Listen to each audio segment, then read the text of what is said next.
ہمارے پیارے نبی صلی اللہ علیہ وآلہ وسلم کے گھر مبارک میں 2-3 مہینے کھانا نہیں پکتا تھا۔ حضرت عائشہ فرماتی ہیں کہ رسول اللہ صلی اللہ علیہ وآلہ وسلم ایک دفعہ میرے پاس تشریف لائے اور پوچھتے ہیں کہ عائشہ کچھ کھانے کو ہے؟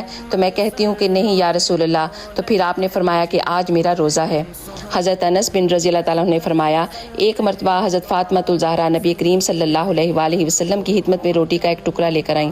آپ صلی اللہ علیہ وآلہ وسلم نے پوچھا کہ تمہیں یہ ٹکڑا کہاں سے ملا ہے؟ تو انہوں نے بتایا میں نے ایک روٹی پکائی تھی، میرے دل کو گوارا نہ ہوا کہ میں اکیلی اس کو کھاؤں، اس لیے یہ ٹکڑا آپ کے لیے لے کر آئی ہوں۔ تو نبی کریم صلی اللہ علیہ وآلہ وسلم نے فرمایا کہ یقین کرو بیٹی، تمہارے باپ کے منہ میں 3 دن سے کوئی لقمہ تک نہیں گیا، یہ پہلی روٹی کا لقمہ ہے جو 3 دن کے بعد میں کھا رہا ہوں۔ اللہ اکبر۔ حضرت سیدنا عائشہ بتاتی ہیں کہ آل رسول نے کسی بھی دن 2 وقت کھانا نہیں کھایا، اس میں ایک دن کھجوریں ہوتی تھیں اور ایک دن پانی ہوتا